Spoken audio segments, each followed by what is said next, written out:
that Islam is perceived as a violent religion. And many converts are told that they have to become some sort of fifth column in America. I remember when I converted to Islam, a dean from a Middle Eastern university told me, of course you know, Jeff, now that you're a Muslim, you have to work, strive, and struggle to overthrow the current American government and establish an Islamic government here. But I told them the majority of people are Christians, and Jews, and atheists, and agnostics. That doesn't matter, you have to do it. It's the Dar al-Islam, Dar al-Harb theory. Or at least his interpretation of it. At another lecture, a Muslim speaker told an American audience, before the Muslims can attack a non-Muslim country, they first have to invite that country to accept Muslim missionaries as emissaries and let them preach Islam in that country. If they refuse to accept Muslim missionaries, then, and only then, can they attack the country, take it over, establish Islamic law there, etc. Or make them pay jizya, and etc. And a lady was listening into the lecture, an American lady. She raised a hand and said, that's like telling people that they have to listen to your preaching or you're going to punch them in the mouth.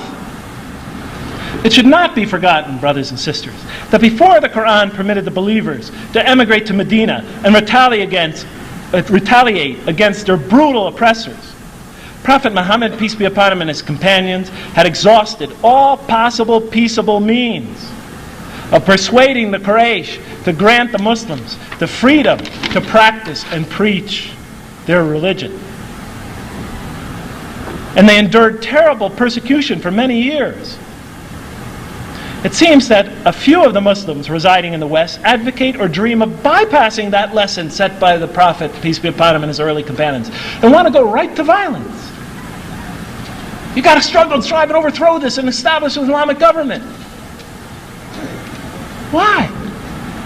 Islam has always proved most successful in preaching in peaceful times. We have an environment right now, and we might not always have it, when we can freely practice and preach our religion publicly. We should take advantage of that situation and communicate our community's point of view, not just religiously, but even politically as well, and do a good job of it. Because we have that right and we have that duty. But let's not bypass that lesson of Prophet Muhammad, peace be upon him, and his early companions, and start advocating what should be a last resort. May the peace and mercy of God be upon you all. Assalamu alaikum wa rahmatullah.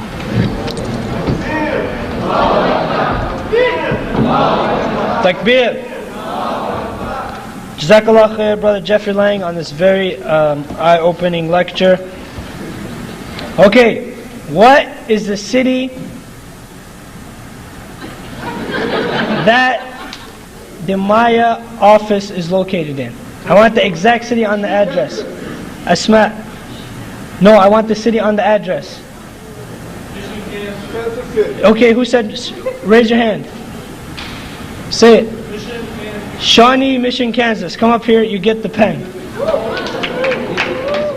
The purpose of this lecture was to see the obstacles and the barriers that stop non-Muslims from seeing the true picture of Islam, and the difficulties that some of them have when they become Muslims.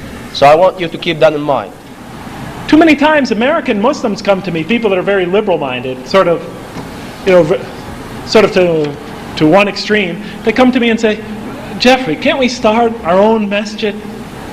So we don't have to put up with those ultra-conservative, severe people that run the masjid. I get that kind of thing all the time. I said, no, we can't do that. Got to get in that masjid and make our point of view known and make it heard and refuse to leave.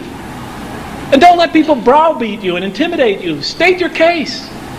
Argue. Learn. There was a question that said, what do you think of a person named Muhammad that decides to change his name to George? Pardon? Muhammad changed his name to George. Yeah, he certainly shouldn't. If he was born with the name Muhammad, then he should leave his name Muhammad. Okay. Yeah. It's his identity. But you don't realize when you ask somebody to convert to Islam and you ask that person to change their name, some it's no problem. They like it. But when people ask me to do that, I thought, what?